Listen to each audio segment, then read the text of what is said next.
अस्सलाम वालेकुम and welcome back to my channel. कैसे हैं आप सब? उम्मीद है कि आप सब खैरियत से होंगे। हाँ जी, अल्हम्दुलिल्लाह मैं बिल्कुल ठीक-ठाक हूँ। तो आज हम बात करेंगे रमज़ान की तैयारी पे। मैं रमज़ान की तैयारी जिस तैयारी की बात कर रही हूँ उसमें पकोड़े, समोसे वग़ैरह कुछ भी नहीं है। उसमें मतलब मील प्रेप वग़ैरह।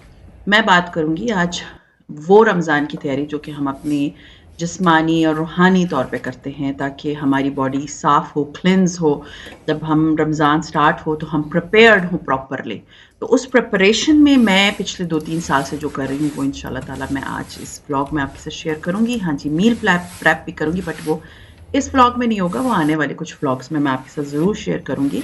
तो रमज़ान जो है ना, उसमें आप सबको पता है कि हम इबादत करते हैं, हम रोज़े रखते हैं। लेकिन अगर ये जो अब हमारे पास तकरीबन कोई 17-18 डेज़ रह गए हैं, जब ये व्लॉग अपलोड होगा तो 17-18 दिन होंगे। तो उन 17-18 दिनों को हम किस तरह से यूटिलाइज़ कर सकते हैं, वो मैं आज आपके साथ शेयर करूँगी। बीच में ही आप देख सकते हैं मैं अपनी कुरान वाली बुक शेल्फ जो है ना, उसको मैं मतलब मेरी बुक शेल्फ के ऊपर जो फर्स्ट जो है वो पोर्शन है, वो उसमें सारे मेरे कुरानी किताबें पड़ी हुई हैं, कुरान पढ़ा हुआ है, इस्लामी किताबें पड़ी हुई हैं, ये सारी चीज़ें, ठीक है? तो उसको आज मुझे क्लीन करना था, तो मुझे था कि मैं आज आप लोगों के साथ अपनी रमज़ान की तैयारी बताती हूँ। मेरे तो अल्हम्दुलिल्लाह मैंने एक नई जायनमाज़ भी मँगवा ली है, पुरानी जायनमाज़ें हैं, अगर आपके पास उनको वॉश कर लें, उनको अच्छे से जो है ना वो नीट एंड क्लीन कर लें, अपनी नमाज की दुपट्टों को जो है वो धो लें और अपनी नमाज की टोपियों वगैरह को धो लें, जो आप नमाज के लिए यूज़ करते हैं। तो ये सारी चीज़ें अगर आप नहीं किए करते तो अभी आपके पास अच्छे खासे दिन हैं, आप ये सब कर सकते हैं। तो अब आते हैं बाकायदा इस टॉपिक पे बात करने के लिए। रमज़ान में सबसे इम्पोर्टेंट चीज़ क्या होती है? रोज़ा। हम सब रोज़े रखते हैं। बट समटाइम्स ये होता है कि रोज़ा जो है ना, आपको थोड़ा-सा शुरू में डिफ़िकल्ट लग रहा होता है, तो उसके लिए मैं एक आसानी आपको बता दूँ कि अगर आपके जो पिछले जो रोज़े छूट गए हैं, जो आपने पिछले साल नहीं रखे हैं, मतलब जैसे ख़वातीन को पीरियड्स आ जाते हैं, तो वो रोज़े जो है ना, वो आप अभी इस 15-16 दिनों के अंदर रख सकती हैं, ताकि वो रोज़े जो है ना, उसका हिसाब ख़त्म हो जाए आपका। और आप जो है ना, आसानी से 1 दिन छोड़ के 1 दिन रख लें, फिर 2-2 करके रख लें। आप इट्स अप टू यू। तो आप अपने रोज़े रख लें, रोज़ा is must as you all know. तो वो जो है वो उसकी छूट नहीं है, आपको उसका जो है ना वो जवाब देना पड़ेगा, चाहे वो रोज़े हों, चाहे वो नमाज़ हो। तो उसका ये है कि आप अपने क़ज़ाई जो रोज़े हैं ना, उसको आप अभी से जो है वो इन 15-16 दिनों में रख लें, ताकि आपको जो है ना फिर ये ना हो कि एक तो आपकी बॉडी जो है ना वो प्रिपेयर हो जाएगी फॉर रमज़ान, आपको रोज़े की थोड़ी बहुत आदत हो जाएगी और दूसरा ये कि जब रोज़ा आएगा, तो आपको इतनी डिफ़िकल्टी नहीं आएगी। अच्छा, उसके बाद जो बहुत इम्पोर्टेंट चीज़ है दैट इज़ कुरान, ठीक है? कुरान हमारे लिए बहुत इम्पोर्टेंट है। हम जो है वो मोस्टली घरों में कुरान पाक जो है ना वो सिर्फ़ रमज़ान में पढ़ा जाता है। और हम समझते हैं कि जी जो अलहुदा जाती हैं ख़वातीन या जो औरतें हम तो हाउसवाइफ़ हैं, हमारे बच्चे बहुत छोटे-छोटे हैं, तो देखिए कुरान पाक इज़ लाइक आप अल्लाह ताला से गुफ्तगू कर रहे हैं, ठीक है ना? ये बातें ना बहुत ज़माने के बाद समझ आती हैं इस तरह के लेवल पे कि हाँ जी, when you are reading Quran पाक आपको फ़ील होता है कि अल्लाह ताला आपसे बात कर रहे हैं। आप तर्जुमा पढ़ते हैं तो आपको एक डिफ़रेंट किस्म की फ़ीलिंग आती है। तो कुरान पाक खुद भी पढ़ें और कुरान पाक अपने बच्चों को भी पढ़ाएँ। मैं आपको ये कुरान पाक दिखा रही हूँ। ये कुरान पाक जो है मैंने इंग्लिश वाला लिया है। मेरे पास अपना कुरान पाक मैं भी आके आपको दिखाऊँगी भी। तो ये मैंने अपने बच्चों के लिए लिया। इसकी एक तरफ जो है वो अरबी में लिखी हुई है कुरान पाक जो नॉर्मल ज़बान है कुरान की, फिर उसके बाद उर्दू में लिखी हुई है, ठीक है? और उसके बाद अंग्रेज़ी में है।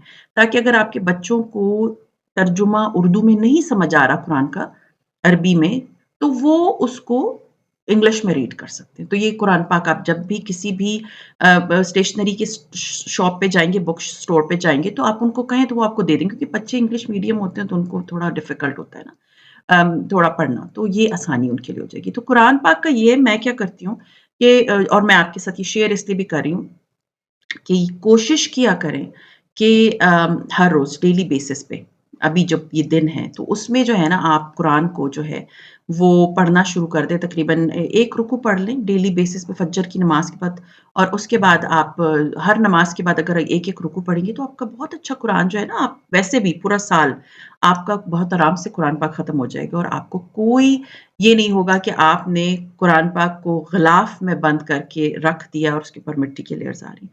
Which is a very wrong thing. Believe me, मुझे होता है कुरान पाक को सामने बुक शेल्फ में रख दें, ना कि उसको लपेट-लपेट के ना अपनी अलमारियों में रखें और उसको ना गर्दे के लिए छोड़ दें। कुरान पाक इस चीज़ के लिए नहीं है। It's a very sensitive thing, it's a very sensitive topic. Quran पाक आपके लिए अल्लाह ताला ने भेजी है, तो आपको पढ़ना चाहिए कुरान को, ठीक है? थोड़ा पढ़ें, ज़रूरी नहीं है बहुत ज़्यादा पढ़ें, थोड़ा-थोड़ा करके पढ़ते जाएँ, ताकि आपको कुरान की समझ आए, और जब आप एक दफ़ा ऐसे अरबी में कुरान पाक ख़त्म कर लें, उसके बाद आप उसका तर्जुमा पढ़ना शुरू कर दें, ताकि आपको कुरान पाक पढ़ते हुए पता हो। ये चीज़ सबसे इम्पोर्टेंट, मुझे बहुत पहले याद है कि हमारे नेबर थी एक aunty, and she was a professor, and मैंने पहली दफ़ा उनके मुँह से इस तरह सुना था कि मैं कुरान को तर्जुमा पढ़ रही हूँ उस दफ़ा। एंड मैंने उस टाइम तो ख़ैर मैं बहुत छोटी थी, मैंने किसी को तर्जुमा पढ़ते नहीं देखा था। एंड अब मुझे समझ आती है कि वाक़ई कुरान पाक, आपको पता हो कि आप क्या पढ़ रहे हैं। आपको पता हो कि इस ये जो सूरत है, इसमें अल्लाह ताला हमसे क्या फ़रमा रहे हैं। तो कुरान पाक को अगर आप चाहते हैं, तो आप बड़े आराम से तर्जुमा पढ़ना शुरू कर दें, ताकि आपको इतनी चीज़ें क्लियर होना शुरू हो जाएँगी। इतनी चीज़ें, इतना क्लियर आपको पता चलेगा कि कुरान पाक में अल्लाह ताला हमसे क्या फ़रमा रहे हैं, और हमें किस तरह से कुरान पाक को पढ़ना चाहिए। तो डेली बेसिस का भी जितने दिन हैं आपके पास रमज़ान स्टार्ट होने से पहले, आप उसका अपना बना लें कि मैंने इतना कुरान पाक पढ़ना है, और इतना-इतना मैंने जो है ना ज़रूर पढ़ना है, और मैंने अपने बच्चों को भी पढ़ाना है। कुरान के बाद जो सबसे इम्पोर्टेंट चीज़ है, दैट इज़ नमाज़। देखिए, नमाज़ की तो छूट नहीं है। आप नमाज़ पहले, बहुत से लोग ऑन एंड ऑफ पढ़ते, मैं भी ऑन एंड ऑफ पहले पढ़ती थी। बीच में एक दौर आया था 2009 और 8 का, मैं दर्स पे जाती थी, तो मेरी ज़िंदगी बहुत पुरसुकून थी, बहुत डिफरेंट थी उन दिनों में। एंड मैं जाती थी दर्स पे, एंड मेरे घर की पीछे नेबर थी, और उनका जो है ना वो उन्होंने दर्स की क्लास खोली थी, पीर वाले दिन उनकी दर्स होता था, मैं उनके घर जाती थी। तो with the passage of time, फिर वो जब मैं उधर से निकल गई, खारिया में रहती थी उस वक़्त, फिर उसके बाद वो चीज़ें ना फेड होना शुरू हो गए, जो बहुत रिग्रेट होता है मुझे।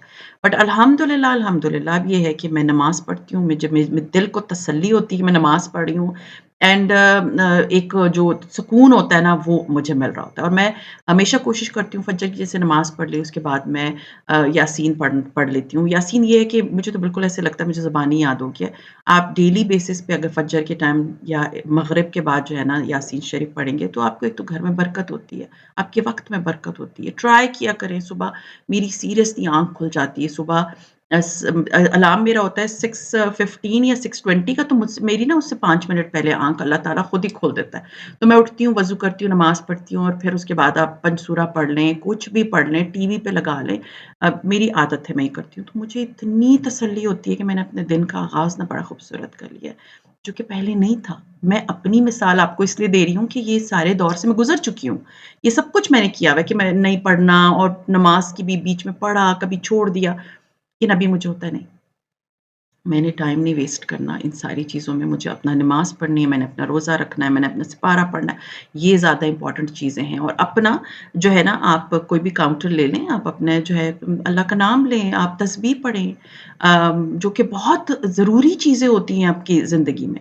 तो अब जैसे अभी रमज़ान आ रही है, तो I have started all those things जो मैं आप लोगों के साथ शेयर कर रही हूँ।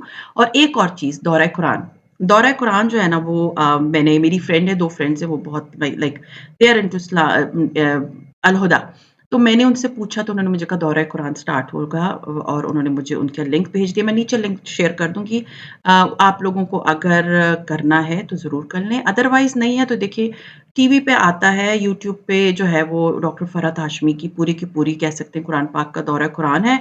हर सिपारा अलग-अलग है, आप अभी से बैठ के स्टार्ट कर लें, ताकि आपको कोई प्रॉब्लम ना हो, अपना कुरान खोलें और साथ में उनके सुनते जाएँ, ठीक है? तीसरी बहुत इम्पोर्टेंट चीज़ है, मील प्लान पे इंशाल्लाह ताला नेक्स्ट मैं आपको और वीडियो ज़रूर बना के दूँगी। इसके अलावा जो बहुत इम्पोर्टेंट चीज़ है, अपना जो है ना, अपना डे प्लान करना। रमज़ान में अपना डे प्लान करना बहुत ज़रूरी है। इतना टाइम मैंने इस कुरान पाक को देना है, इतना मैंने अस्कार को देना है, इतने टाइम नमाज़ पे लगता है, क्योंकि उस वक़्त टाइम बड़ा फिक्स होता है, आपको कुकिंग करनी होती है, आपको हर चीज़ उसी वक़्त बना-बना के करना होता है। तो अपना डे प्लान अभी से करना स्टार्ट कर दें, कि ताकि आपकी रमज़ान तक प्रैक्टिस रहे, ठीक है? آپ کو پتا ہو کہ مجھے کیا-کیا کرنا ہے، مجھے رمضان میں میرا دن اسی طرح گزرے گا، تو مجھے اس طرح سے آج سے ہی اپنی پریکٹس کرنا شروع کر دینی ہے۔ نیکسٹ ویری امپورٹنٹ از کہ سوشل میڈیا سے تھوڑا-سا ڈسٹینس پہ رکھیں، یہ ٹک ٹاک اور ان چیزوں پہ تو پلیز مت جایا کریں۔ ریسیپیز پہلے سے نوٹ کر لیں کہ آپ نے پورے رمضان میں کیا-کیا بنانی ہے، میل پلان پہلے سے بنا لیں، وہ ان شاء اللہ تعالیٰ میں آپ کے ساتھ شیئر کروں گی۔ یہ سوشل میڈیا سے تھوڑا-سا ڈسٹینس رکھ لیں اینڈ بہت امپورٹنٹ چیز ہے نیگیٹو لوگوں سے تھوڑا-سا دور ہو جائیں۔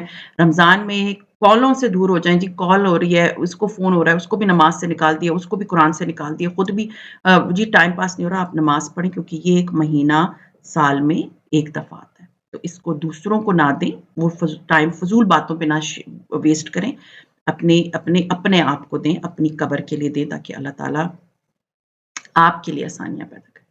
سو خیر یہ تھا میرا آج کا ولاگ، امید ہے آپ لوگوں کو میرا آج کا ولاگ اچھا لگا ہوگا، اچھا لگتا ہے تو لائک کیجئے، سبسکرائب کیجئے اینڈ شیئر کیجئے with your friends and family and see you ان شاء اللہ تعالیٰ ان مائی نیکسٹ ولاگ۔ ٹل دین اپنا بہت خیال رکھیے گا، دعا میں مجھے یاد رکھیے گا۔ ٹیک کیئر اینڈ اللہ حافظ۔